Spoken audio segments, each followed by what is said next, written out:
Hello everyone, आप सबका स्वागत है लेट्स ब्रिंग द विक्ट्री में। मैं हूं आप सबके साथ सरिता सिंह और आज हम फिर से आए हैं अपना जो सेकंड चैप्टर है अरिहंत का वो डिस्कस करने। बेसिकली ये हमारा अरिहंत सीरीज़ का थर्ड पार्ट है, लेकिन थर्ड पार्ट में हम डिस्कस करेंगे अपना सेकंड चैप्टर जो है हमारा मेडिवल हिस्ट्री ऑफ हरियाणा। इससे पहले हम ancient history of Haryana discuss कर चुके हैं। अब हम इसको मेडिवल बोलते क्या हैं? बेसिकली जब हम इतिहास को समझते हैं तो इतिहास को हम 3 पार्ट्स में डिवाइड कर देते हैं। सबसे पहला पार्ट होता है हमारा क्या?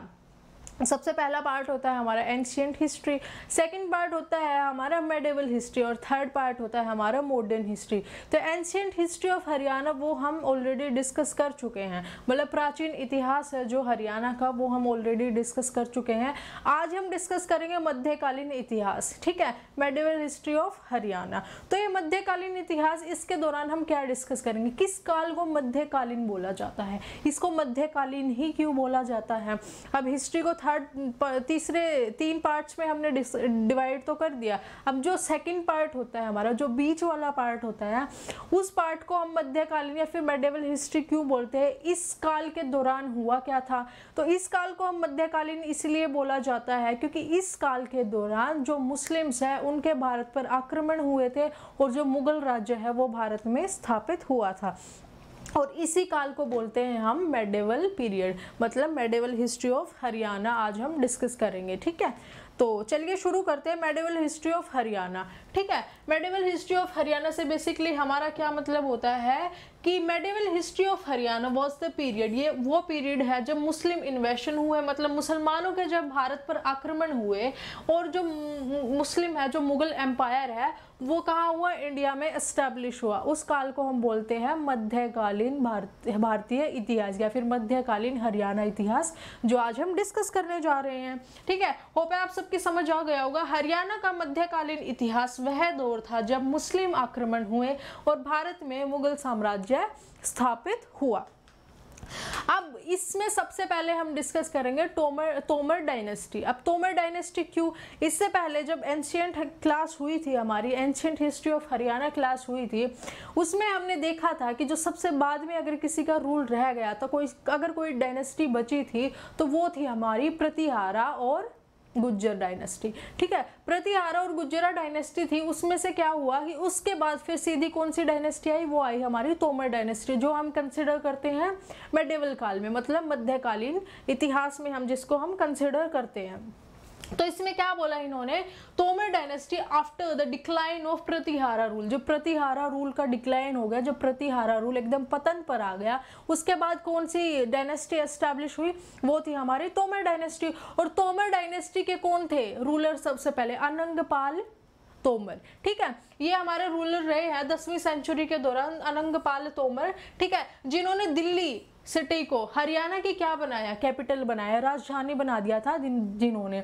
और कौन थे वो? अनंगपाल तोमर थे हमारे। ठीक है, और 11वीं सेंचुरी के दौरान भारत पर आक्रमण शुरू हो गए और सबसे पहला आक्रमण किसने किया था? महमूद गजनी ने।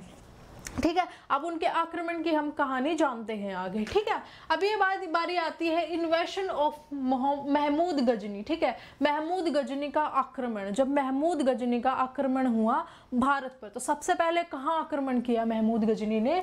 उन्होंने सबसे पहले किया थानेसर में 1009 में। थानेसर में सबसे पहला, थानेसर हमारा कहाँ पड़ता है? वो हमारा कुरुक्षेत्र में पड़ता है। 1009 में और 1014 में उन्होंने 2 बार थानेसर पर क्या किए? आक्रमण किए। और उस दौरान क्या हुआ कि थानेसर में बहुत सारे मंदिर हैं जिनमें क्या है, ये जो चक्र स्वामी नाम के बहुत सारे स्कल्पचर मिलते हैं हमें वहाँ पे। ठीक है, और वो उन्हें हम चक्र स्वामी क्यों बोलते हैं? कि वो ऐसे स्कल्पचर हैं थानेसर में जिनमें जो स्कल्पचर में क्या होता है, हमारे बहुत सारे जो देवता होते हैं उन्होंने हाथ में एक चक्र पकड़ा हुआ है, इसलिए उसको हम बोलते हैं चक्र स्वामी। ठीक है, Thanesar temple sculpture of bronze, जो कि ब्रॉन्ज से बने हुए थे, और उनको क्या बोलते हैं? उन स्कल्पचर्स को हम बोला जाता है बेसिकली चक्र स्वामी। ठीक है, महमूद गजनी ने क्या किया कि उन्होंने सारे टेम्पल्स और जितने भी स्कल्पचर्स थे वो उन्होंने डिस्ट्रॉय कर दिए हरियाणा के, जो कि थानेसर में थे। ठीक है, during इन्वेशन Thanesar under control of Jaipal. और जब 11वीं सेंचुरी में जब हमारे थानेसर पर आक्रमण हो रहे थे, उस टाइम उसका रूलर कौन था वहां पे थानेसर में? वो थे हमारे जयपाल। ठीक है, अब अल बिरूनी किताब उल हिंद, जो ये अल बिरूनी किताब उल हिंद है ना, ठीक है, ये एक मुस्लिम स्कॉलर ने लिखी थी हमारी किताब। जो होते हैं ना ये पोथी पत्थरे लिखते हैं, ठीक है, तो उन्होंने लिखा था और उन्होंने बताया था कि जो थानेसर था वो एक बहुत इंपॉर्टेंट सेंटर था हरियाणा के, किसका? हिंदू का, हिंदू जहां बोलते हैं ना रिलीजन, हिंदू रिलीजन का थानेसर हिंदुओं का महत्वपूर्ण केंद्र था। मतलब एक बहुत ही महत्वपूर्ण क्या था? सेंटर था। किनके लिए? हिंदुओं का। तो और उस पर आक्रमण किसने किया? महमूद गजनी ने। और सबसे पहला आक्रमण उन्होंने हरियाणा में कहाँ पे किया? वो किया हमारा थानेसर में, जो आज के समय हमारा कुरुक्षेत्र में पड़ता है। और कब कब उन्होंने आक्रमण किया? 1009 में और 1014 में। और जहाँ पे उन्होंने डिस्ट्रॉय किए जो स्वामी चक्र स्कल्पचर्स थे वो सारे उन्होंने डिस्ट्रॉय किए। और स्वामी चक्र स्कल्पचर किस चीज के बने थे? वो हमारे बने थे ब्रोंज से। ठीक है, तो इतना याद रह जाएगा। और जब उनके आक्रमण हो रहे थे थानेसर पे, उस टाइम रूल कौन कर रहा था थानेसर को? उस टाइम रूल कर रहा था हमारा जयपाल। ठीक है, अब इससे नेक्स्ट देखते हैं। ठीक है, अब 1037 में क्या हुआ? जो मसूद सन ऑफ महमूद गजनी है ना, ठीक है, उन्होंने हांसी पर क्या किया? आक्रमण कर दिया। और क्या किया? डिफीटेड कुमारपाल देव। और क्या हुआ? कुमारपाल देव ने उनको हरा दिया। ठीक है, 1037 ईस्वी में मसूद पुत्र महमूद गजनी ने हांसी पर आक्रमण किया। ठीक है, हांसी पर आक्रमण किया और कुमारपाल देव थे ना जो वहां पे, उस टाइम क्या किया? इन्होंने उनको हरा दिया।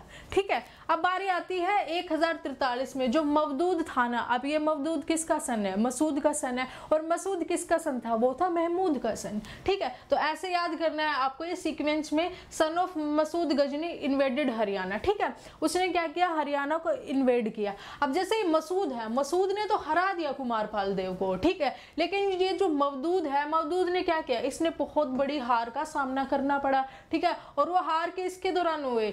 जो हमारा कुमार देव है ना, कुमारपाल देव है, डिफीटेड हिम। ठीक है, उन्होंने इसको डिफीट कर दिया। किसको डिफीट किया? जो हमारा मसूद गजनी का पुत्र था। कौन था पुत्र? वो था मवदूद गजनी। ठीक है, मवदूद गजनी को बहुत बुरी हार का सामना करना पड़ा था। और वो हार किसके समय के दौरान हुई? वो हमारा जो कुमारपाल देव था, उन्होंने अपने जो पड़ोसी राज्य के जितने भी शासक थे उनकी सहायता लेकर मवदूद को हरा दिया। ठीक है, उसके बाद आती है हमारी 1043 में एक जो यूनियन वो हुई थी कंसोलिडेट। ठीक है, कंसोलिडेटेड यूनियन। ठीक है, उसने क्या किया? उसमें कुमारपाल देव थे, उसमें चौहान थे, परमार थे और हमारा कलाचुरीज थे। ठीक है, इनकी एक यूनियन बनी, इन्होंने एक संघ बना लिया। और इस संघ ने क्या किया? इस संघ ने जो मसूद का पुत्र था मवदूद, उसको बुरी तरह से हरा दिया था। ठीक है, फिर क्या हुआ? Invaded गजनीवाद empire. इन सब ने मिलकर गजनीवाद जो एम्पायर था उस पर क्या किया? हमला कर दिया और उसके क्या कर दिया? हरा दिया बुरी तरह से। The epic of Jain writer. ठीक है, ये एक एपिक है दवासरई। ठीक है, जो हेमचंद्रा ने लिखी थी। उन्होंने हेमचंद्रा ने क्या बोला था कि फिर बाद में जो तोमर और चौहान का जो हुआ था ना, युद्ध हुआ इन दोनों के बीच में। और उस टाइम क्या किया? तोमर ने जो ये विग्रह राज थे, जो एक चौहान रूलर थे, उनको क्या किया? उनको अपने कब्जे में ले लिया। और इनके अंडर जो दिल्ली और हांसी वाला एरिया आता था वो भी उन्होंने अपने कब्जे में ले लिया। ठीक है, और ये किस में वर्णन किया गया है? वो हमारा दवासरई में किया गया है। जो एक जैन राइटर थे हेमचंद्रा जी, उन्होंने लिखा था। क्या लिखा था? कि इस युद्ध के पश्चात, इस आक्रमण के पश्चात जो चौहान और तोमर है उनमें भी युद्ध हुआ था। और उस युद्ध के दौरान जो हमारे विग्रह राज थे, जो चौहान रूरल थे, उनको कैप्चर कर लिया गया था। और उनको कैप्चर करते समय जो भी उनके अंडर एरिया आता था हांसी और दिल्ली का, उसको भी अपने शासनकाल में क्या कर लिया था? सम्मिलित कर लिया गया था। अब बारी आती है इन्वेशन ऑफ मोहम्मद गोहरी। ठीक है, जो मोहम्मद गोहरी है उनका जो आक्रमण है उसको आज हम डिस्कस करेंगे। बेसिकली इसको हम क्या तेरई का युद्ध मानते हैं, फर्स्ट बैटल ऑफ तेरई के नाम से जाना जाता है। तो आज वही डिस्कस करते हैं, इन्वेशन ऑफ महमूद गोहरी। जो ये बैटल हुई थी इन दोनों के बीच, जो जिसको हम तेरई का युद्ध मानते हैं, फर्स्ट बैटल ऑफ तेरई। ठीक है, वो किसके बीच हुई थी? वो हुई थी हमारे मोहम्मद घोरी और पृथ्वीराज 3 के बीच में, ठीक है। जो पृथ्वीराज 3 है उनको पृथ्वीराज चौहान भी बोला जाता है, ठीक है। और ये कहाँ पे हुई थी? तेरावड़ी में हुई थी। तेरावड़ी कहाँ पे पड़ता है हमारा? तेरावड़ी पड़ता है हमारा करनाल में, और करनाल तेरावड़ी की तहसील किसको बोला जाता है? नीलोखेड़ी इसकी तहसील मानी जाती है। और ये कब हुआ? 1191 में हुआ था। डिफीटेड मोहम्मद घोरी, और क्या हुआ? जब पृथ्वीराज चौहान ने उन्होंने मोहम्मद घोरी को डिफीट कर दिया। अब जो ये हमारे होते हैं ना, शासक होते हैं जो हमारे बेसिकली हिंदू शासक होते हैं, वो क्या करते हैं कि वो उनको हरा देते हैं, या फिर ये जो मुस्लिम्स होते हैं वो अपनी पीठ दिखाकर भाग जाते हैं। तो क्या किया इन्होंने? इसको हरा तो दिया, लेकिन जो ये मोहम्मद घोरी था कि वहां से बच निकला और भाग निकला वहां से, ठीक है। इसको हम पहली तराइन की पहली बैटल मानते हैं, ठीक है, पहली बैटल मानी जाती है, तराई की पहली लड़ाई के रूप में भी इसको जाना जाता है। और जो महमूद घोरी था, ठीक है, वो एक गुरीद किंग, ठीक है, Mahmud Ghori Ghurid king went from Ghazni to, ये गुरीद किंग था जो महमूद घोरी था, घोरी होता ना गुरीद, ठीक है, ये गुरीद किंग था, ठीक है। वेंट फ्रॉम, जो भाग गया था कहां से? Ghazni to Tabar e Hind and Lahore. अब तबर ए हिंद क्या बोलते हैं? तबर ए हिंद हम भटिंडा को बोलते हैं, भटिंडा को हम तबर ए हिंद बोलते हैं, ठीक है। तो इस रास्ते के जाके वो भाग गया वहां से, विया मतलब लाहौर के रास्ते वो भाग गया वहां से। और उसके बाद क्या हुआ? फिर हमारी हुई सेकंड बैटल, वो अपना बदला फिर लेने आया। उसके बाद हमारा दूसरा युद्ध हुआ तराई का। दूसरे युद्ध में क्या हुआ कि उन्होंने पृथ्वीराज 3 को कैप्चर भी किया और मार भी डाला। अब सोचो अगर पृथ्वीराज चौहान भी यही करते तो आज सेकंड युद्ध होता ही नहीं, लेकिन उनका काम था भागना, वो भाग गया। और हम कभी भागते नहीं है, भारतवासी कभी भागते नहीं है पीठ दिखा के। तो क्या हुआ? उन्होंने सेकंड युद्ध में क्या किया? वो भी तेरावड़ी में ही हुआ, ठीक है, जिसको हम तराई की बैटल माने जाते, तराइन की बैटल मानते हैं, जो सेकंड वाली होती है। वो किसके बीच हुई? वो फिर से मोहम्मद घोरी और पृथ्वीराज 3 के बीच हुई, पृथ्वीराज चौहान के बीच हुई। लेकिन उस दौरान पृथ्वीराज चौहान को कैप्चर कर लिया गया और उनको जान से मार दिया गया, ठीक है। अब आते हैं सेकंड बैटल ऑफ तराइन की बारी, ठीक है। ए बैटल बिटवीन मोहम्मद घोरी और पृथ्वीराज 3, ठीक है। यह भी कहाँ पे? यह भी हमारी तेरावड़ी में हुई। लेकिन इस बैटल के दौरान पृथ्वीराज चौहान को वो गोविंद राय है, उसने क्या किया? सपोर्ट किया उन्होंने इसको, ठीक है। Defeated and killed Prithviraj 3, Prithviraj Chauhan को इसमें हराया और मार दिया गया, ठीक है। इसको हम सेकंड बैटल ऑफ तराइन बोलते हैं। कुतुबुद्दीन ऐबक, ठीक है, रिप्रेजेंटेटिव ऑफ महमूद ऑफ घोरी, ठीक है, उस टाइम हुआ हमारा किसका इंट्रोडक्शन। उसके बाद क्या हुआ? इस रीजन को, इस जो भी इन्होंने इनके थ्रू लिया था, इसको किसने कब्जा कर लिया? इसकी देखरेख कौन करने लग गया? कुतुबुद्दीन ऐबक। जो रिप्रेजेंटेटिव था किसका था? प्रतिनिधित्व किसका करता था? वो करता था महमूद घोरी का प्रतिनिधित्व, ठीक है। और ये 1206 की बात हो रही है यहाँ पे, ठीक है। अब जो महमूद के बाद मोहम्मद घोरी था, उसके डेथ के बाद क्या हुआ कि स्लेव डायनेस्टी का इंट्रोडक्शन हुआ। अब स्लेव डायनेस्टी का इंट्रोडक्शन क्यों हुआ? जो ये कुतुबुद्दीन ऐबक था ना, ठीक है, वो एक स्लेव माना जाता है, उसको बचपन में बेच दिया गया था, ठीक है। और वहीं से हमारा शुरुआत होती है स्लेव डायनेस्टी के। किसने फाउंड किया था स्लेव डायनेस्टी को? वो किया था हमारा कुतुबुद्दीन ऐबक ने। अब बारी आती है द स्लेव डायनेस्टी, ठीक है। अब जो कुतुबुद्दीन ऐबक है वो पहले मुस्लिम रूलर थे दिल्ली हरियाणा के, ठीक है। दिल्ली और हरियाणा के सबसे पहले जो अगर मुस्लिम रूलर किसी को बोला जाता है तो वो बोला जाता है किसको? कुतुबुद्दीन ऐबक को। और इन्होंने ही जो स्लेव डायनेस्टी है उसकी क्या गए थे? शुरुआत हुई थी, इन्हीं के थ्रू शुरुआत हुई थी हमारी स्लेव डायनेस्टी के। और स्लेव डायनेस्टी क्यों बोला जाता है? क्योंकि ये एक स्लेव थे, एक स्लेव रह चुके थे, बचपन में इनको बेच दिया गया था, ठीक है। इल्तुतमिश, अब इनके बाद आती है इनके पुत्र की बारी, इनके सन की बारी, इल्तुतमिश, ठीक है। Declared Delhi capital of his empire, ठीक है। अब जब इनकी 1210 में जब डेथ हुई, किसकी? कुतुबुद्दीन ऐबक की 1210 में इनका देहांत हो गया। और इनका शासनकाल वो हमारा 4 साल तक रहा था, 1206 से लेके 1010 तक, 210 तक, ठीक है। 210 के बाद फिर 210 में किसका शासनकाल आया, उसके बाद आया हमारा इल्तुतमिश का। इल्तुतमिश ने क्या किया, दिल्ली को कैपिटल बना दिया उसके एम्पायर की। जो भी उनका एम्पायर था, साम्राज्य था, उसकी राजधानी किसको बना दिया गया, दिल्ली को बना दिया गया, ठीक है। कंप्लीटेड कुतुब मीनार, ठीक है। जो कुतुबुद्दीन ऐबक ने कुतुब मीनार का निर्माण शुरू किया था वो उनके पुत्र इल्तुतमिश ने बाद में जाके कंप्लीट करवाया गया। मतलब वो जो काम था जितना भी वो जो संपूर्ण हुआ तो वो किसने संपूर्ण करवाया, इल्तुतमिश ने संपूर्ण करवाया। और इनका रूल रहा था 1210 से लेके 1236 तक। कितने साल हो गए, 26 साल, 26 साल हो गए, हाँ 26 साल इनका शासनकाल रहा था। किनका शासनकाल रहा था, वो रहा था हमारा इल्तुतमिश का, ठीक है। अब बारी आती है रजिया सुल्तान की, ठीक है। रजिया सुल्तान कौन थी, वो थी इल्तुतमिश की पुत्री, ठीक है। इसको क्या हुआ, इल्तुतमिश के बाद इसको साम्राज्य क्या कर दिया गया, सौंप दिया गया। किसके द्वारा, इल्तुतमिश के द्वारा। अब इन्होंने अपने पुत्र को क्यों नहीं सौंपा, क्योंकि इनका ऐसा कोई भी पुत्र नहीं था इल्तुतमिश का जो कि सिंहासन के योग्य माना जाता हो। लेकिन जो इनकी पुत्री थी ये रजिया सुल्ताना, ठीक है। वैसे तो इसको रजिया सुल्ताना बोलते हैं लेकिन ये प्रख्यात थी, प्रसिद्ध थी रजिया सुल्तान के नाम से। सुल्ताना जो लड़की के लिए यूज होता है और सुल्तान जो कि पुरुष के लिए यूज होता है, लेकिन ये हमेशा खुद को रजिया सुल्तान ही बोलती थी।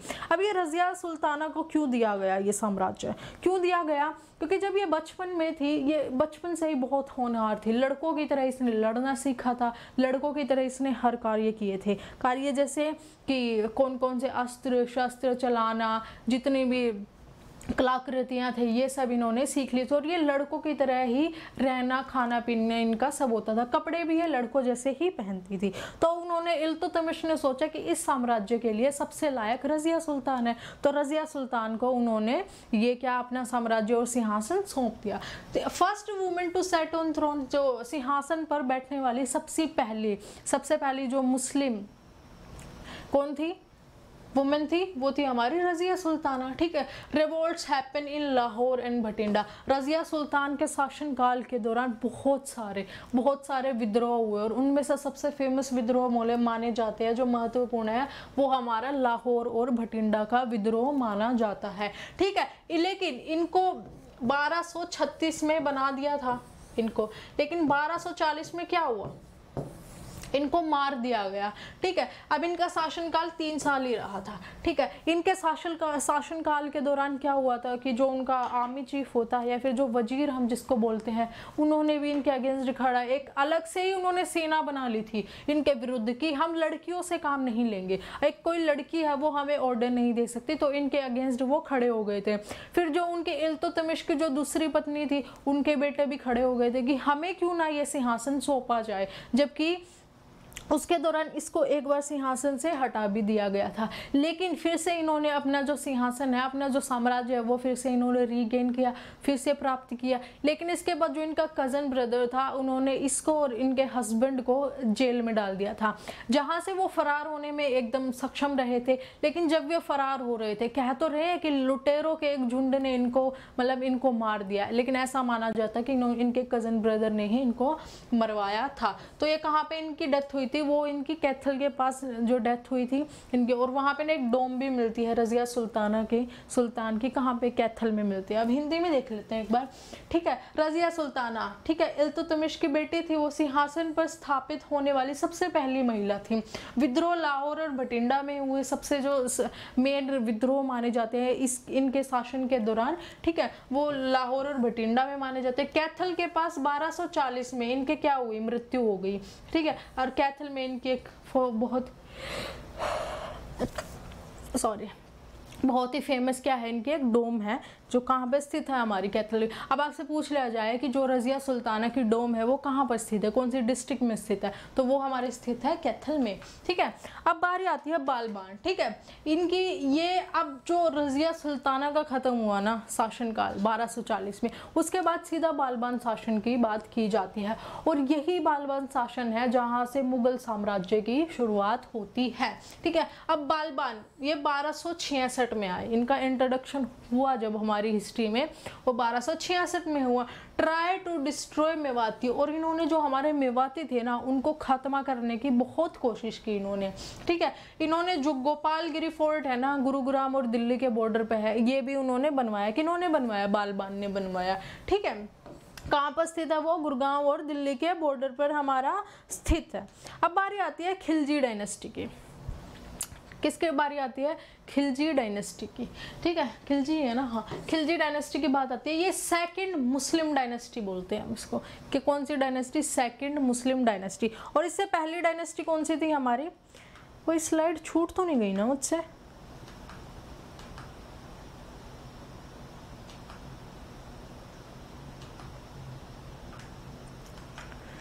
नहीं, यही, इसको सबसे पहली मुस्लिम डायनेस्टी बोलते हैं, बलबान को, ठीक है। उसके बाद आती है हमारी खिलजी डायनेस्टी। अब खिलजी डायनेस्टी वो सेकंड मुस्लिम डायनेस्टी बोली जाती है, ठीक है। किसके बाद? बलबान की डायनेस्टी के बाद, मतलब सेकंड मुस्लिम डायनेस्टी इसी को बोला जाता है।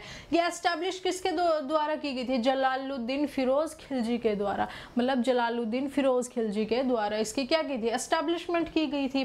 First ruler of Khilji dynasty, first ruler of Khilji dynasty के कौन थे? सबसे पहले शासक कौन थे खिलजी वंश के? वो थे हमारे जलालुद्दीन फिरोज खिलजी, इनको माना जाता है, ठीक है। आफ्टर जलालुद्दीन खिलजी, अलाउद्दीन खिलजी, ठीक है। अब ये 1290 के बाद 1296 में किसका शासनकाल शुरू हो गया? वो इनके पुत्र अलाउद्दीन खिलजी का शुरू हो गया, ठीक है।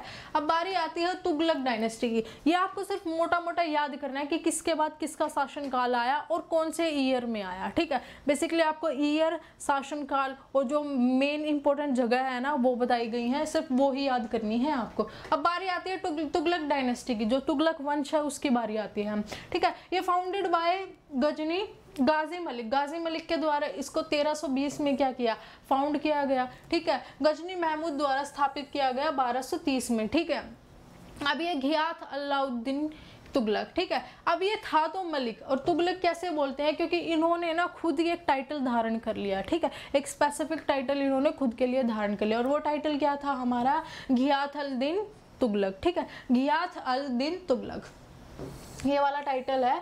किन्होंने किया था? वो गाजी मलिक ने खुद के लिए एक टाइटल बनाया, जहां से हमारे तुगलक वंश की शुरुआत होती है। घियाथ अल दिन तुगलक इन्होंने खुद का टाइटल बना लिया था। उसके बाद आया, इनके बाद गाजी मलिक के बाद क्या हुआ? मोहम्मद बिन तुगलक की बात आई, ठीक है। Ascended the throne of Delhi Sultanate. इससे पहली दिल्ली सल्तनत हमारी कौन सी मानी जाती है? खलजी वाली। और खलजी से पहले क्या किया? शुरुआत किसने की थी? बालबान ने की थी, ठीक है। अब बारी आती है first revolt of Kaithal 1343 AD, peasant revolt, ठीक है। अब जो ये हमारा मोहम्मद बिन तुगलक था ना, ये बहुत ही फैसिनेटिंग आदमी था, ठीक है। और इसकी जो फैसिनेशन था ना, उसके दौरान क्या हुआ? बहुत सारे रिवोल्ट हुए, और उसमें रिवोल्ट्स में सबसे पहला ये माना, सबसे जो इम्पोर्टेंट महत्वपूर्ण माना जाता है, ये हमारा पीजेंट रिवोल्ट था, मतलब किसानों द्वारा किया गया था, ठीक है। फार्मर्स ऑफ हरियाणा, ठीक है, जो हरियाणा के फार्मर्स थे, गुहराम के थे, सोनाम के थे, कैथल, समाना, स्टॉप्ड गिविंग रेवेन्यू। और इनके जो फैसिनेशन की वजह से क्या हुआ कि इन्होंने कुछ ऐसी पॉलिसीज इंट्रोड्यूस की जो मतलब किसी को भी अनसेटिस्फैक्ट्री होती है ना पॉलिसीज, क्या हुआ? असंतोषजनक नीतियां जो इन्होंने क्या की, लागू की। उनके दौरान क्या हुआ कि बहुत सारे पीजेंट रिवोल्ट हुए, और जो पीजेंट रिवोल्ट हुए ना, पीजेंट रिवोल्ट, ठीक है, उनमें से एक जो सबसे महत्वपूर्ण माना जाता है वो कैथल का रिवोल्ट माना जाता है। कैथल का विद्रोह माना जाता है, जो किसानों द्वारा किया गया था 1343 में, ठीक है। और वो क्यों किया गया था? जो अनसेटिस्फैक्ट्री जो पॉलिसीज थी ना, असंतोषजनक जो नीतियां थी ना इस राजा की, मतलब इस रूलर की, क्या किया उन्होंने? वो कुछ ऐसी थी कि जिससे लोग संतुष्ट नहीं थे, जो कि उनके जो कार्यकाल था, जो उनका मतलब मेन जो वर्क माना जाता है ना, पैटर्न डायरेक्शन, उसके अगेंस्ट थी बिल्कुल। और इसके दौरान क्या हुआ कि जो हरियाणा में जो गुहराम, सोनाम, कैथल है, समाना है, इन्होंने क्या किया कि उनको टैक्स देना ही बंद कर दिया, उनको रेवेन्यू देना ही बिल्कुल बंद कर दिया था हमारा, ठीक है। अब बारी आती है फिरोज शाह तुगलक की, ठीक है। इस किसके बाद आती है? जो हमारा मोहम्मद बिन तुगलक था ना, मोहम्मद बिन तुगलक, उनके बाद आती है किसकी बारी? वो आती है हमारी फिरोज शाह तुगलक की बारी, ठीक है। जो थर्ड रूलर माना जाता है किसका? तुगलक डायनेस्टी का। सबसे पहले कौन थे? गाजी मलिक थे, उनके बाद मोहम्मद बिन तुगलक माने जाते हैं। और थर्ड कौन सा था? फिरोज शाह तुगलक। ठीक है, थर्ड रूलर माने जाते हैं। और इनका शासनकाल माना जाता है 1351 से लेके 1388 तक का। ठीक है, अब फाउंडेड सेवरल सिटीज। और जो मोहम्मद शाह तुगलक था ना, इन्होंने बहुत सारे जो शहर थे उनका निर्माण किया था। अब उनमें आता है हमारा जयपुर आता है, फिरोजपुर आता है, हिसार आता है, फिरोजाबाद आता है और फतेहाबाद आता है। अब जैसे हमने निकनेम्स पढ़े थे उनमें हमने फतेहाबाद भी पढ़ा था। ठीक है, किसके नाम से बनता है? फिरोज शाह तुगलक। इनका पुत्र था जो फतेह सिंह, उनके नाम पे रखा था इन्होंने फतेहाबाद। ठीक है, build a fort eight Hisar. और इन्होंने हिसार में किले का भी निर्माण करवाया था। वो करवाया था इन्होंने 1354 में। ठीक है, फिरोज शाह तुगलक, ठीक है, तीसरा शासक 1351 से जो 1388 तक रहा। कई शहरों की स्थापना इन्होंने करवाई, जिसमें जयपुर आता है, फिरोजपुर आता है, हमारा हिसार, फिरोजाबाद और फतेहाबाद इनके पुत्र फतेह सिंह के बाद आता है। ठीक है, उसके बाद आता है बिल्ट ए फोर्ट। इन्होंने एक किले का भी निर्माण करवाया हिसार में। ठीक है, जो 1354 में बनवाया था। ठीक है, इन्होंने बहुत सारी जो कैनाल्स होती है ना, जिनको रजवाहा बोलते हैं, हमारे वहाँ पे रजवाए का आकर है हरियाणवी में। ठीक है, तो इनको रजवाहा भी बोला जाता है। तो इन्होंने बहुत सारी ऐसी कैनाल्स उनको क्या किया, कंस्ट्रक्शन करवाई। और जो इनके दौरान रेवोल्ट हुआ वो गोहाना विलेज में हुआ, एक विद्रोह हुआ था इनके शासनकाल के दौरान, जो कि कहाँ पे हुआ था? हमारे हरियाणा के गोहाना में हुआ था। अब नेक्स्ट चलते हैं। अब लोधी डायनेस्टी की बात आती है।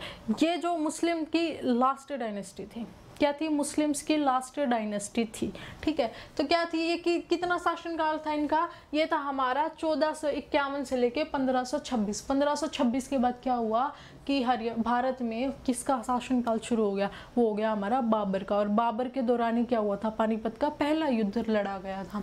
ठीक है, तो ये लास्ट डायनेस्टी थी जिसको हम मुस्लिम डायनेस्टी बोलते हैं। ये मुस्लिम्स की लास्ट डायनेस्टी थी। ठीक है, सबसे लास्ट डायनेस्टी कौन सी थी? यही थी मुस्लिम्स की। ठीक है, तो ये इनका शासनकाल कब से था? ये 1451 से लेके 1526 तक रहा था। और ये फाउंडेड किसके द्वारा फाउंड की गई थी? ये बहलुल खान लोधी के द्वारा फाउंड की गई थी 1451 में। ठीक है, बहलुल खान लोधी के द्वारा फाउंड किया गया था। और इनके बाद कौन शासक बने थे? वो सिकंदर खान लोधी बने थे। बहलुल खान के बाद कौन बने थे? सिकंदर खान लोधी। और सिकंदर खान लोधी कौन? सिकंदर शाह भी बोला जाता है। ठीक है, 1489 में इनको सिकंदर शाह का भी टाइटल मिला था। फाउंडेड आगरा। ठीक है, 1504 में जो सिकंदर शाह है, ठीक है, उन्होंने क्या किया? 1504 में उन्होंने आगरा को भी फाउंड किया। और इन्होंने दिल्ली से आगरा अपनी राजधानी को क्या कर दिया गया? शिफ्ट कर दिया गया। ठीक है, और इनके शासनकाल के दौरान जो सबसे महत्वपूर्ण विद्रोह माने जाते हैं वो कलायत और जींद एरियाज के माने जाते हैं। मतलब जो जींद में और कलायत के एरियाज में विद्रोह हुए थे वो सबसे महत्वपूर्ण विद्रोह थे सिकंदर शाह के शासन के दौरान। ठीक है, अब नेक्स्ट चलते हैं। सिकंदर शाह की अगर हम बात करें तो उसमें क्या है, एक ही चीज़ हमें इम्पोर्टेंट जो याद रखनी है वो है कि इन्होंने किसको फॉर्म किया था? इन्होंने आगरा को फॉर्म किया था। और इन्होंने अपनी राजधानी दिल्ली से कहाँ? दिल्ली से इन्होंने आगरा शिफ्ट कर दिया कि दिल्ली नहीं होगी, अब हमारी राजधानी होगी आगरा। ठीक है, अब जो इब्राहिम खान लोधी, अब जो सिकंदर शाह के बाद अगर कोई आता है तो वो इब्राहिम खान लोधी आता है। ठीक है, ये लास्ट लोधी सुल्तान भी माना जाता है इब्राहिम खान लोधी को। ठीक है, और इनको किसने हराया? बाबर ने हराया। फर्स्ट बैटल ऑफ पानीपत 1526 में लड़ी गई। और इससे क्या हुआ कि जो लोधी वंश था उसका खात्मा फर्स्ट बैटल के दौरान ही हुआ था, पानीपत के जो हुई थी। Establishment of Mughal dynasty. और यहीं से जो हमारा पानीपत का पहला युद्ध हुआ था, वहीं से जो मुगल डायनेस्टी या फिर मुगल वंश है उसकी क्या हुई थी? शुरुआत हुई थी। और उसकी शुरुआत किसने की थी? बाबर ने की थी। बाबर ने किसके साथ युद्ध लड़ा था? इब्राहिम खान लोधी के साथ ही युद्ध लड़ा था। कब लड़ा था? 1526 में लड़ा था। अब मुगल डायनेस्टी की बात आती है। मुस्लिम हमारा जो वंश था वो तो खत्म हो गया। ठीक है, मुस्लिम्स तो खत्म हो गए। अब बारी आती है मुगल शासनकाल की। ठीक है, ये फाउंड किसके द्वारा किया गया था? ये बाबर के द्वारा फाउंड किया गया था। और बाबर है वो परगाना वैली है ना, जो सेंट्रल एशिया की, वहां से बिलोंग करते हैं वो। ठीक है, और इनके डिसेंडेंट कौन, इनके वंशज कौन थे? ये तिमूर और घिंगिस खान जो चंगेज खान भी बोलते हैं हम इनको, ठीक है। तैमूर और चंगेज खान इनके क्या थे, वंशज थे, ठीक है। इन्होंने हरियाणा को 1526 में क्या किया, हमला किया था, इन्वेड किया था, आक्रमण किया था हरियाणा पे, ठीक है। कन्फ्रंटेड विद सिकंदर हामिद खान, ठीक है, खास खेली ऑफ हिसार फिरोजा, ठीक है।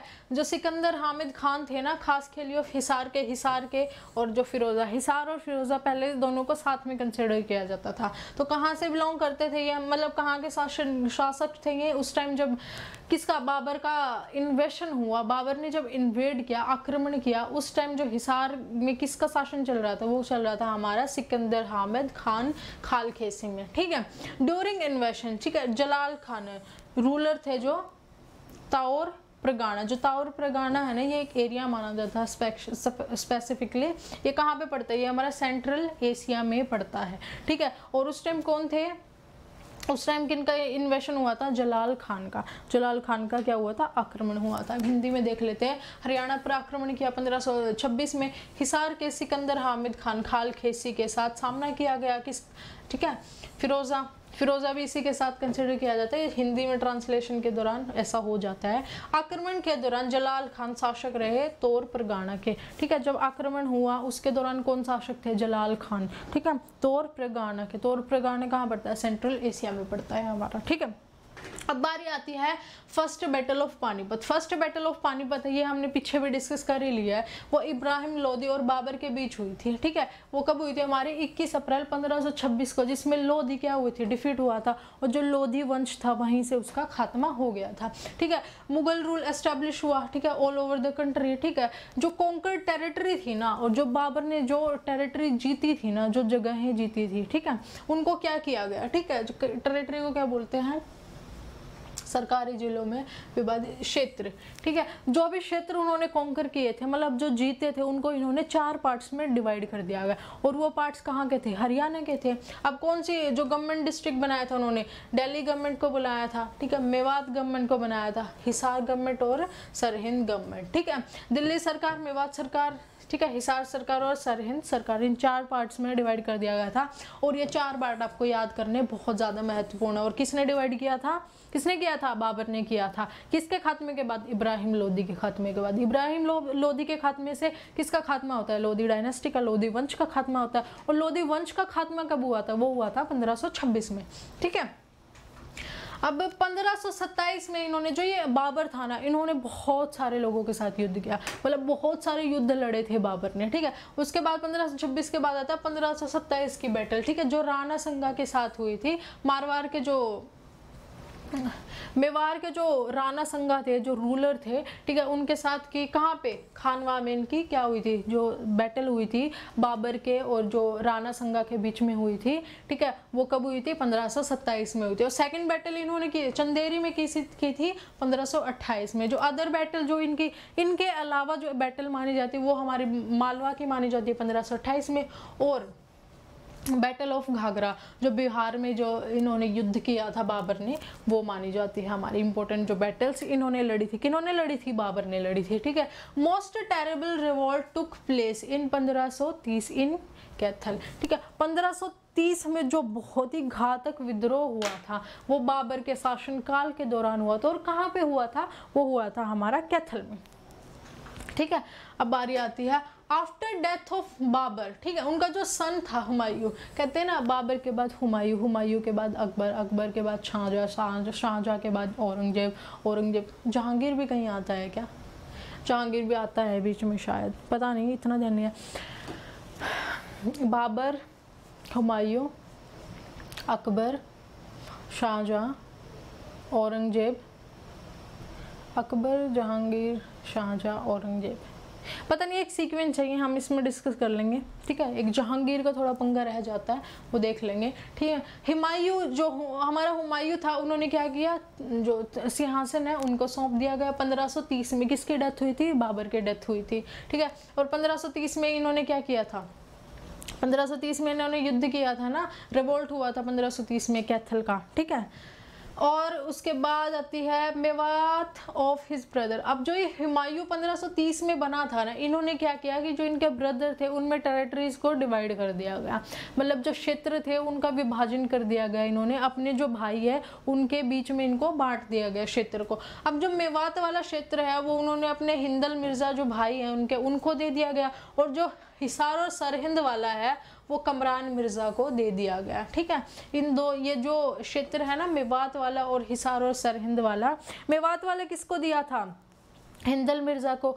और जो ये सरहिंद और हिसार वाला किसको दिया था? ये दिया था इन्होंने अपने भाई कमरान मिर्जा को। ठीक है, अब बारी आती है सेकंड बैटल ऑफ पानीपत। ठीक है, अब जो पानीपत का दूसरे युद्ध की बात आती है यहाँ पे। ठीक है, after Humayun Akbar became emperor. ठीक है, हुमायूं के बाद किसने अपना जो साम्राज्य था वो उसमें किसका रूल स्टार्ट होता है? वो होता है हमारे अकबर का।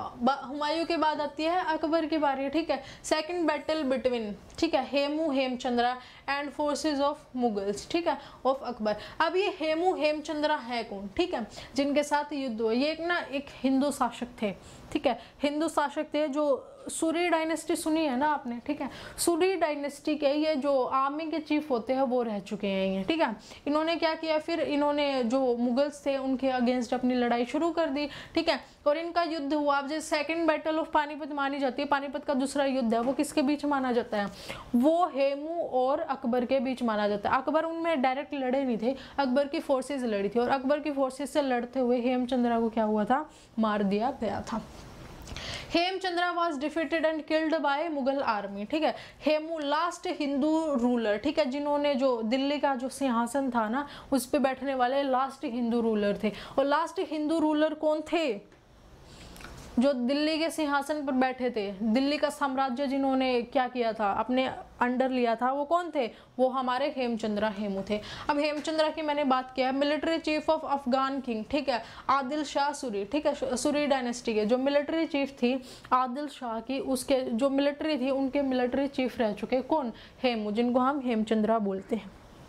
ठीक है, अब आती है Akbar divided his territory into 15 subas. ठीक है, उन्होंने 15 सूबे होते हैं, उनमें अपनी टेरिटरी को, उन्होंने अपने क्षेत्र को क्या कर दिया? विभाजित कर दिया गया, जिनमें से हमारे 70 परगना होते थे और 5 गवर्नमेंट्स होती थी। ठीक है, अब वो 5 गवर्नमेंट कौन सी है? सरकार ए दिल्ली थी, सरकार ए रेवाड़ी, सरकार ए हिसार और फिरोजा। मैंने बताया ना हिसार और फिरोजा साथ में ही आएगा मुगल काल के दौरान। ठीक है, ये थोड़ा याद रखना आप। सरकार ए मेवाती और सरकार ए हिंद, ये 5 किसमें? 5 गवर्नमेंट में किसने किया था डिवाइड? वो किया था अकबर ने। और अकबर के दौरान जो उन्होंने अपना एरिया कितने, उसमें अपना जो क्षेत्र है कितने भागों में विभाजित किया था? 15 भागों में विभाजित किया था।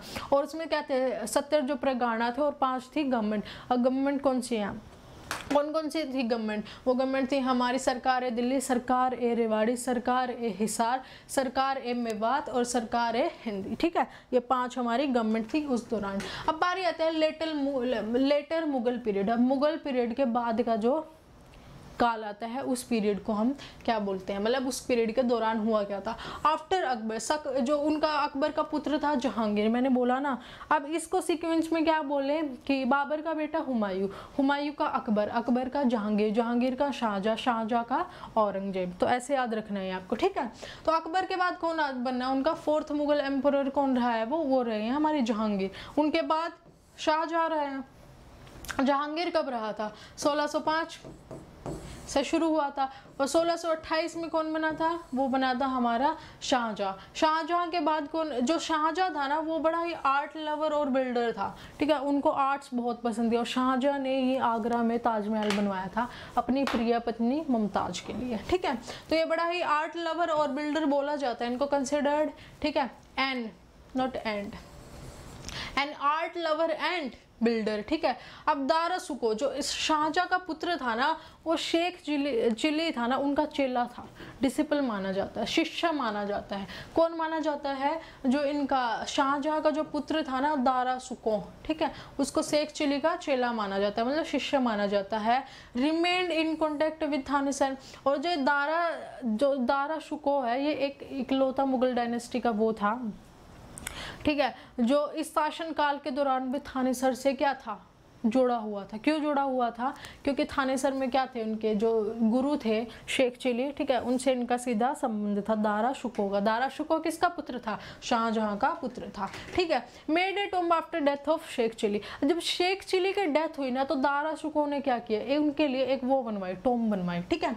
तो यहाँ पे जिक्र किया made a tomb after the death of Sheikh Chilli. किसने बनाई थी? दारा शुको ने, ठीक है, जिसको हम हरियाणा का ताजमहल भी बोलते हैं। शेख चिली जो हरियाणा का ताजमहल है वो किसका वो है, टॉम्ब है, वो है हमारे शेख चिली की टॉम्ब।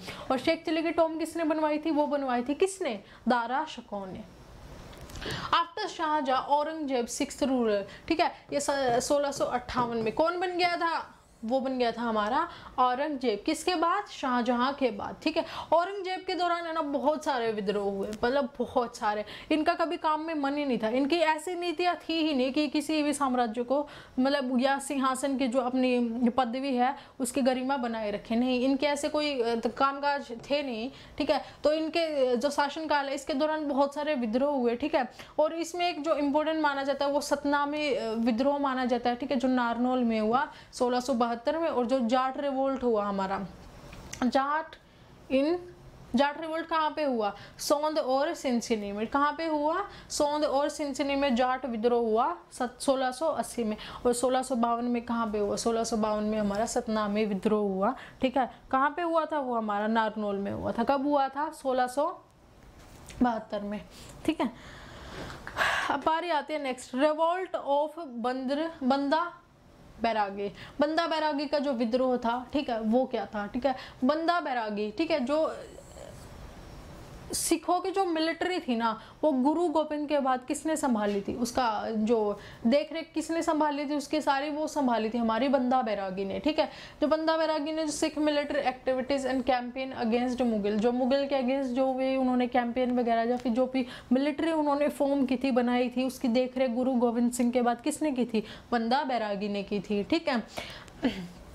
इन्होंने श्रीखंडा बनवाया कहाँ पे? श्रीखंड बनवाया इन्होंने, हेडक्वार्टर बनवाया कहाँ पे? सोनीपत के पास, ठीक है। Captured Sonipat, Kaithal, Thanesar, Sirhind, Shahabad, Kunjpura in battle with Mughals. और जब इन्होंने मुगल से इनके युद्ध हो रहे थे, ठीक है, जो सिखों के युद्ध हो रहे थे, तो उसके दौरान उन्होंने कौन कौन सी जगह को कैप्चर किया?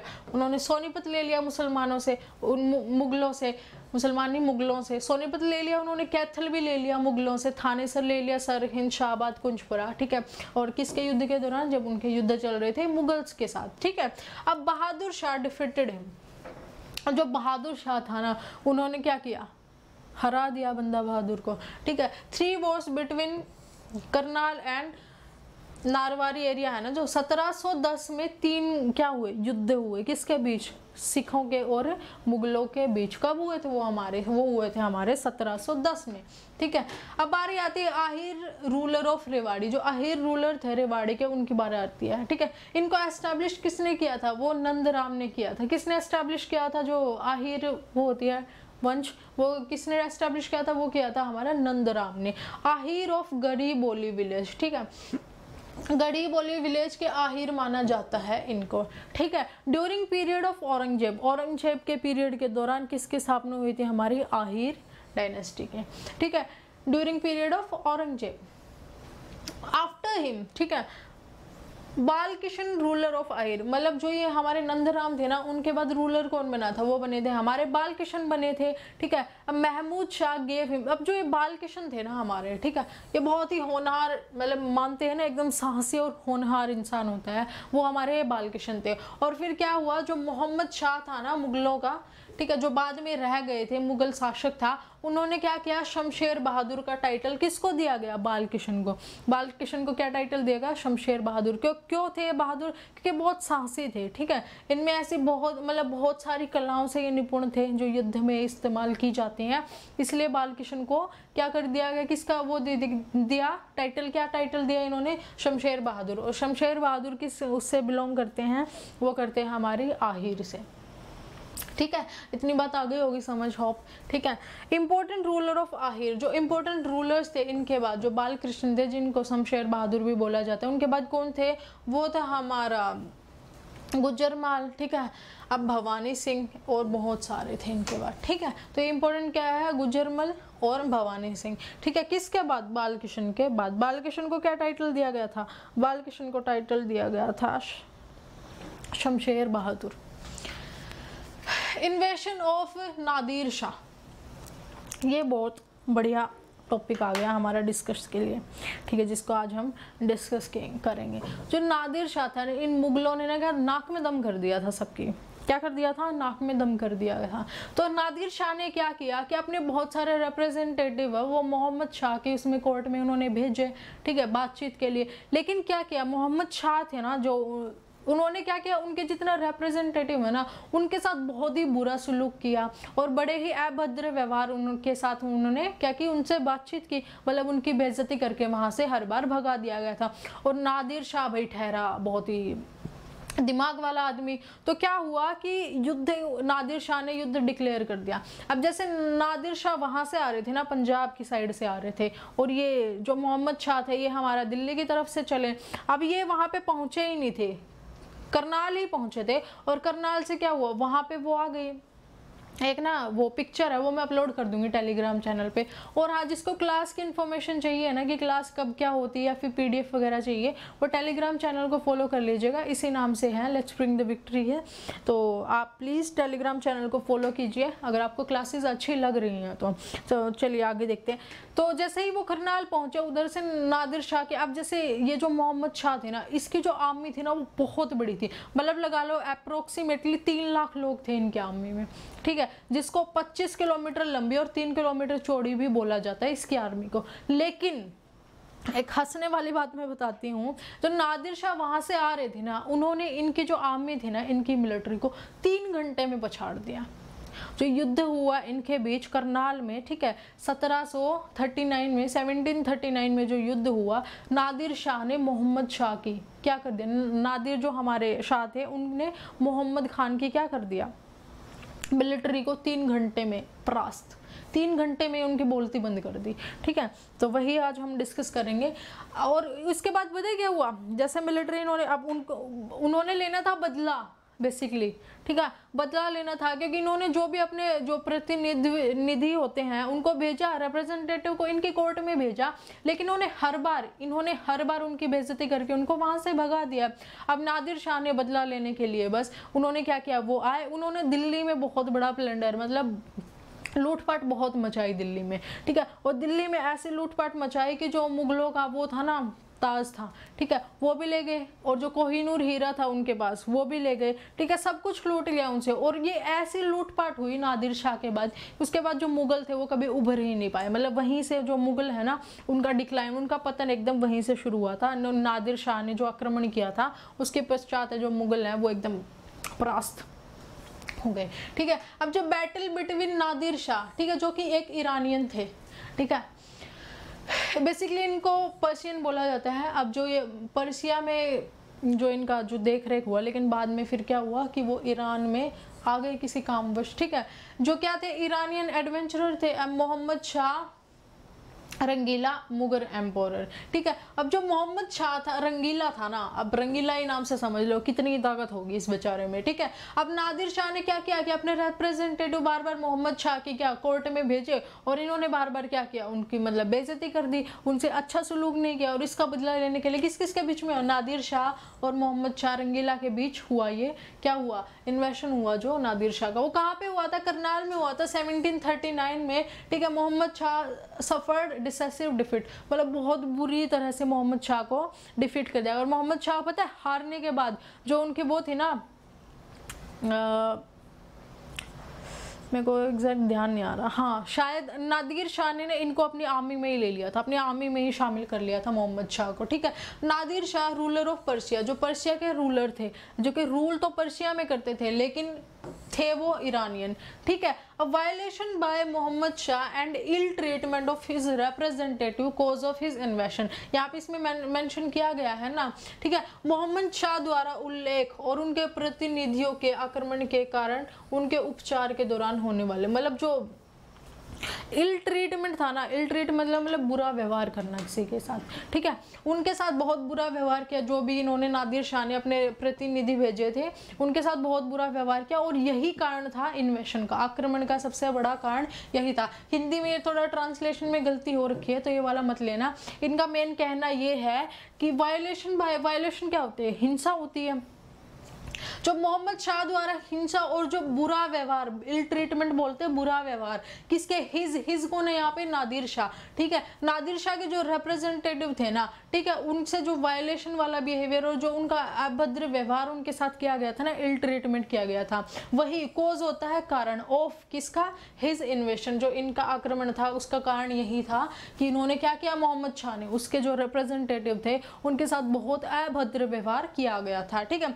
नादिर शाह प्लंडर्ड दिल्ली, ठीक है। और जो पीकॉक थ्रोन था ना, थ्रोन होता है सिंहासन, ठीक है, शाहजहां का जो मोर वाला सिंहासन होता है ना, उनको लूट लिया उन्होंने, ठीक है। और कोहिनूर का जो हीरा था ना मुगलों के पास, वो भी उन्होंने लूट लिया, ठीक है।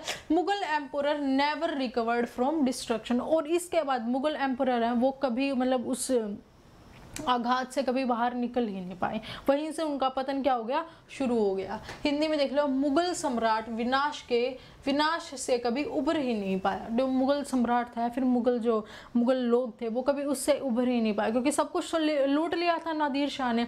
और कब हुआ था ये युद्ध, 1739 में, 1739 में, ठीक है। ओरिजिन ऑफ मराठाज, अब जैसे मराठाज हैं उनका ओरिजिन कहाँ से हुआ, ठीक है, उत्पत्ति कहाँ से हुई, बेसिकली ये बोल रहा है यहाँ पे। थर्ड बैटल ऑफ पानीपत 1761 में बिटवीन किसके, अहमद शाह अब्दाली और मराठा फोर्सेस, मराठा फोर्सेस और अहमद शाह अब्दाली के बीच 1761 में पानीपत का तीसरा युद्ध लड़ा गया, ठीक है।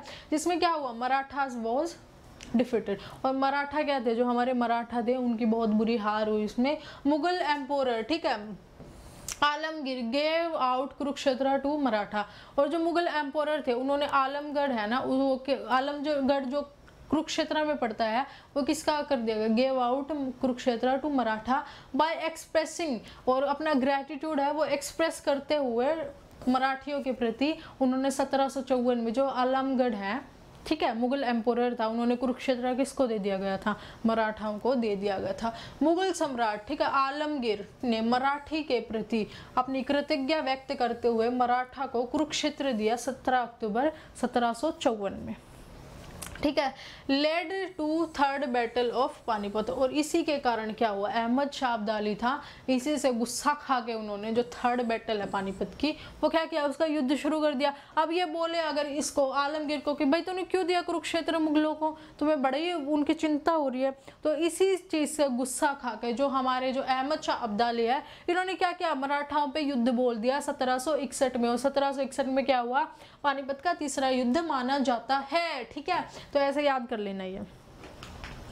उसके बाद आता है George Thomas and Haryana state. जो जॉर्ज थॉमस थे, ठीक है, ये आयरिश वो थे, मर्शनरी क्या होते हैं कि एक व्यापारी टाइप ही लगा लो, ठीक है, मर्शनरी थे, नोन एज जहाजी साहिब, इनको जहाजी साहिब बोला जाता है। जॉर्ज थॉमस को जहाजी साहिब बोला गया है क्योंकि यही देश विदेश में घूमना आना जाना, ठीक है। जॉइन मिलिट्री ऑफ बेगम सामरू, जो मेरठ की बेगम थी ना, मेरठ की जो बेगम थी, सरदाना मैडम मेरठ की जो बेगम थी, ठीक है, उनकी क्या हुआ, इन्होंने मिलिट्री को ज्वाइन कर लिया, ठीक है। अब बड़ा चालाक आदमी था, इसको हरा के भी ये सब हर चीज पे कंट्रोल करना चाहता था जॉर्ज थॉमस, ठीक है। मैरिड हर डॉटर, जो बेगम समरू थी, इसकी पुत्री से क्या कर लिया, विवाह भी कर लिया इन्होंने, ठीक है। प्लंडर्ड गुरुग्राम, बादशाहपुर एंड बहादुरगढ़ झज्जर, ठीक है। और इसके बाद क्या हुआ, जो जॉर्ज थॉमस था, जिसको हम जहाजी बाबू बोलते हैं, इन्होंने हमारे गुड़गांव पे, बादशाहपुर में, बहादुरगढ़ और झज्जर पे क्या कर दिया, आक्रमण कर दिया, उसको लूटने की कोशिश की, लूट भी लिया, ठीक है। डिफीटेड एंड कैप्चर्ड बाय, जो सिंधिया आर्मी थी ना, उन्होंने क्या किया, इनको हराया भी और इनको क्या कर लिया, कैप्चर कर लिया, हरा लिया। किसके दौरान, जब ये गुड़गांव को, बादशाहपुर को, बहादुरगढ़ और झज्जर को लूट रहे थे, उसके दौरान जो सिंधिया हमारा जो रूलर था, उन्होंने क्या कर लिया, सिंधिया के आर्मी ने क्या किया, इनको हराया भी और अपने कब्जे में ले लिया। अब बात आती है Haryana of land settlement and land tax in Haryana, history of land settlement and land taxes in Haryana. ठीक है, जो हिस्ट्री है हमारी, जो हमारी ज़मीन से रिलेटेड जितने भी सेटलमेंट हैं, ठीक है, व्यवस्थाएं हैं, जितने भी हमारे वो रहे हैं, जो पूरे पुराने लॉज रहे हैं कि उनके शासनकाल के दौरान कैसे कैसे हमारी जो भूमि है उसको कैसे ट्रीट किया जाता था, किस तरह से कर वगैरह वसूल किए जाते थे, तो ये सब हम इसमें डिस्कस करेंगे। History of land settlement and land taxes in Haryana. ठीक है, अब राजा टोडरमल इंट्रोड्यूस दशाला सिस्टम। अब जो राजा टोडरमल थे वो क्या थे, वो फाइनेंस मिनिस्टर थे। किसके फाइनेंस मिनिस्टर थे, वो थे अकबर के। और उन्होंने क्या किया था, उन्होंने इस सिस्टम का इंट्रोडक्शन किया, क्या है, दशाला सिस्टम। ठीक है, और agricultural land based on rainfall. और जो एग्रीकल्चरल लैंड थी ना, वो हमारी एक होते ना अलग अलग नाम रख दिए जाते हैं। ठीक है, रेनफॉल के हिसाब से भी किसी लैंड को कंसिडर करते थे उस टाइम। किसी जो धरती है, भूमि है, उसको उसी नाम से जाना। अब जो agricultural land based on rainfall, और जहाँ पे रेनफॉल होती थी ना, उसको हम बोलते थे बरानी धरती। ठीक है, जहाँ पे क्या होती थी, बारिश होती थी, उस धरती को क्या बोला जाता था, बरानी धरती। और बेस्ड ऑन इरिगेशन। ठीक है, और इरिगेशन के हिसाब से, अब जैसे हम दो तरह से धरती को अगर हम क्लासिफिकेशन करें उनका, ठीक है, उल्लेख करें अगर हम उनका, तो अगर हम उनको अलग अलग नाम से जाने, अब जैसे हम धरती को दो पार्ट में वो कर देते हैं, अलग अलग कर देते हैं, उनका पृथक्करण कर देते हैं। तो एक को हम जानेंगे रेनफॉल के हिसाब से और एक को जानेंगे इरिगेशन उसके मेथड के हिसाब से। और जिसको रेनफॉल के हिसाब से क्लासिफाई किया गया उसको हम बोलते हैं बरानी लैंड। ठीक है, और जिसको इरिगेशन के हिसाब से वो किया गया है क्लासिफिकेशन, उसको बोलते हैं हम चाही, मतलब इरिगेटेड बाय वेल्स। चाही क्या होता है कि जो कुओं के द्वारा जिसकी सिंचाई की जाए, ठीक है, वो होती है चाही। ठीक है, 1/6 part of produce taken as land tax. ठीक है, अब जो ब्रिटिश रूल के अंदर, ठीक है, जो ब्रिटिश रूल के अंदर जो फार्मर्स आते थे उनसे 1/6 मतलब 1/6 बोलते ना, 1/6 जो पार्ट था ना उनकी टोटल लैंड का, ठीक है, 1/6 लिया जाता था उनसे। ठीक है, और 1/4 उन्हीं के पास छोड़ दिया जाता था। अब जैसे फार्मर्स हैं, 100 में से अगर 6 आपको कर देना हो और 6% आपको कर देना हो और 40% अपने पास रखना हो, तो 6/4 की रेशो थी, लगा लो। ठीक है, 6/4 किससे लिया जाता था, मतलब 4 उनके पास रह जाता था और 6 क्या उनको रेवेन्यू पे करना पड़ता था, जिसको हम लैंड टैक्स बोलते हैं। ब्रिटिश रूल के अंडर जो फार्मर्स आते थे उनको 1/6 अपना वो जो लैंड रेवेन्यू है, जिनका जो भी उनका प्रोड्यूस आया है। अब जैसे मान लो आपकी 100 रुपये की खेती है, 100 में से आपको 60 रुपये क्या करने पड़ेंगे, ब्रिटिश रूल के अंडर अगर मैं आती हूँ और मेरी 100 रुपये की खेती हुई है, तो मुझे उन 100 में से 60 रुपये टैक्स भरना पड़ेगा। किसको, मुगलों को। और जो 40 है वो मुझे अपने पास रखना पड़ेगा, क्योंकि मैं कहाँ पे आती हूँ, मैं ब्रिटिश रूल के अंडर आती हूँ। और जो प्रिंसली स्टेट्स होती थी, ठीक है, अब प्रिंसली स्टेट को क्या बोलते हैं हम, भूमि उत्पादन करने के लिए भाग, जो रियासतों के तहत आते थे ना, जैसे नवाब वगैरह हो गए, ठीक है, नवाब और सामंती। ठीक है, अब नवाब जिनको बोला जाता है, जो रियासतों के अंडर आते हैं। और अब बारी जाए, माना जाए कि अगर मैं किसी रियासत के अंडर आती हूँ, ठीक है, किसी प्रिंसली स्टेट के अंडर आती हूँ, तो मुझे सिर्फ 1/4 देना होगा, मतलब 60 मैं अपने पास रखूंगी और 40 मैं दे दूंगी, किसके रूप में, कर के रूप में। तो इस तरह से क्या होता था, वो होता था। अब जो एग्रीकल्चरल लैंड, अब जो टोडरमल है, उन्होंने क्या, जो ये वाला दशाला सिस्टम है वो किन्होंने इंट्रोड्यूस किया था, दशाला सिस्टम किया था किसने, टोडरमल ने। टोडरमल कौन थे, अकबर के फाइनेंस मिनिस्टर थे।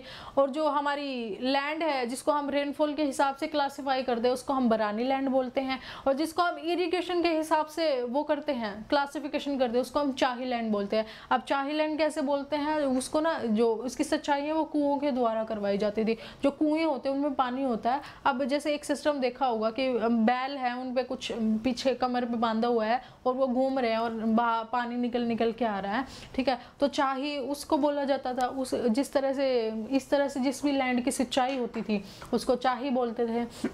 जहाँ पे बारिश से सिंचाई होती थी उसको क्या बोलते थे, बरानी लैंड। ठीक है, उसके बाद अगर मैं किसी ब्रिटिश रूल के अंडर आती हूँ, मैं फार्मर हूँ, अगर मैं किसी ब्रिटिश रूल के अंडर आती हूँ, ठीक है, तो मुझे कितना पे करना पड़ेगा टैक्स, मुझे करना पड़ेगा 1/60। मतलब 1/6 पार्ट करना पड़ेगा। 100 में से 60 रुपये मुझे उनको करके रूप में देने पड़ेंगे, प्रिंस जो हमारे ब्रिटिशर्स थे, ठीक है, और 40 मुझे अपने पास रखना पड़ेगा। और अगर मैं किसी प्रिंसली स्टेट के अंदर आती हूँ, जैसे मैं कोई नवाब वगैरह हूँ, ठीक है, अब जैसे नवाबी किसान हूँ मैं, ठीक है, तो उसमें क्या होता है कि मुझे सिर्फ 1/4 पार्ट देना पड़ेगा। मतलब मुझे सिर्फ अपनी मतलब 100 में से 40 रुपये उनको देने पड़ेंगे, 60 मैं अपने पास रखूंगी, ठीक है। तो इस तरह से क्या था, लैंड सेटलमेंट और जो हमारे लैंड टैक्सेस हैं वो इसी प्रकार से दिए जाते थे। During drought and famine land taxes is put off in areas British rule, ठीक है। और जब कभी सूखा पड़ता था, ठीक है, या फिर भूखमरी आ जाती थी, तो क्या होता था कि जो ब्रिटिश रूल के अंडर आते थे जो, ठीक है, अब जैसे सूखा पड़ गया या फिर भूखमरी आ गई, उसमें क्या होता था कि जो टैक्सेस थे वो बिल्कुल बंद कर दिए जाते थे। टैक्सेस नहीं दिए जाते थे, टैक्स नहीं पे किए जाते थे। किस स्थिति में? जब सूखे की और अकाल की स्थिति पड़ जाती थी, तब टैक्सेस हैं वो क्या करते थे, पुट ऑफ, मतलब बंद कर दिए जाते थे, ठीक है। सूखे और अकाल के दौरान भूमि कर ब्रिटिश शासन के क्षेत्र में लगाया जाता था, ठीक है, put off. A part of complete land tax was refused, ठीक है। और इस दौरान क्या हुआ कि जो एक पार्ट था ना कंप्लीट लैंड का, वो रिफ्यूज कर दिया जाता था, ठीक है। रिफ्यूज मतलब मना कर देते, पूर्ण भूमि कर के एक हिस्से को मना कर दिया गया था, ठीक है, जो पूर्ण भूमि थी। इसके दौरान क्या हुआ, इनका बेसिक इन 2 लाइनों का कहने का मतलब ये है कि जब सूखा और अकाल पड़ा था ना, ये दोनों लाइनें बेसिकली एक ही हैं, ठीक है, ये अलग हो रखी हैं, इसी में लगा लो ये लाइन, यहाँ से शुरू कर लो, ठीक है। क्या हुआ, ये कहने की कोशिश कर रहे हैं कि जो हमारा अकाल और जो सूखा पड़ता था ना, उसके दौरान टैक्स तो लिया जाता था, लेकिन जो भूमि थी ना, अब जैसे हमारी ये टोटल लैंड है, ठीक है, इसका अगर मेरे पास 4 एकड़ ज़मीन है, ठीक है, 4 एकड़ में से सिर्फ मैं इसका टैक्स नहीं दे सकती, इन 3 का टैक्स मुझे देना होगा ब्रिटिशर्स को। तो इन्होंने बोला है during drought and famine land tax is put off in areas British rule, जो ब्रिटिश रूल के अंडर आते हैं। A part of complete land tax was refuse, ठीक है। जो एक कंप्लीट लैंड का एक पार्ट होता था ना, उसका टैक्स हम इनको मना, उनका टैक्स है जो, वो हम इनको मना कर सकते हैं कि हम इसका टैक्स नहीं भरेंगे। अब देखिए इन्होंने क्या बोला है, ये महत्वपूर्ण बात है, ठीक है। फर्स्ट स्टेट ऑफ इंडिया, ठीक है, no land tax was levied on the produce on barani field. अब जो बिरानी फील्ड है वो कौन सी होती थी, जहाँ पे बारिश होती थी, ठीक है। बिरानी फील्ड में क्या बोला है इन्होंने कि भारत के पहले राज्य में, ठीक है, बिरानी क्षेत्र में उत्पादित भूमि पर कोई कर नहीं लगाया गया था। अब जो बिरानी लैंड थी ना, अब चाही लैंड पे तो लगाते थे वो कर, ठीक है। अब जो बिरानी लैंड थी ना, उस पे कोई कर नहीं लगाया जाता था। मतलब जहाँ पे बारिश के द्वारा खेती की जाती थी, जहाँ जो टोटली बारिश पे डिपेंड होते थे, उनसे क्या किया जाता था, टैक्स नहीं लिया जाता था। और ये कहाँ था, हरियाणा में ही था ये सिस्टम, ठीक है। अब land tax collected after 6 months from farmer in canal irrigated areas, ठीक है। इन्होंने क्या बोला है कि जो हरियाणा की बात की है ना इन्होंने, नहीं, इन्होंने बोला गया है कि जो लैंड टैक्स, जो टैक्सेस हैं वो हर 6 महीने में, हर 6 महीने के बाद ही लिए जाएंगे। जिनकी सिंचाई किसके दौरान होती है, नहरों के द्वारा जिनकी सिंचाई की जाती है, उनसे टैक्स वो कब लेते थे, 6 महीने के बाद ही लेते थे। मतलब साल में 2 बार उनको टैक्स पे करना पड़ता था, 2 times in 1 year, ठीक है। एक साल में उनको 2 बार टैक्स पे करना। Farmers in canal irrigated area, ठीक है, जो कैनाल से सिंचाई जिनके नहर सिंचित क्षेत्रों में किसानों से प्रत्येक 6 महीने के बाद भूमि कर एकत्र किया गया जाता था, भूमि कर एकत्र किया जाता था, ठीक है। तो अभी आज के लिए यही थी हमारी क्लास, और ये आपका थॉट ऑफ द डे है, अच्छे से पढ़ लो, ये बहुत इंपॉर्टेंट है, ठीक है।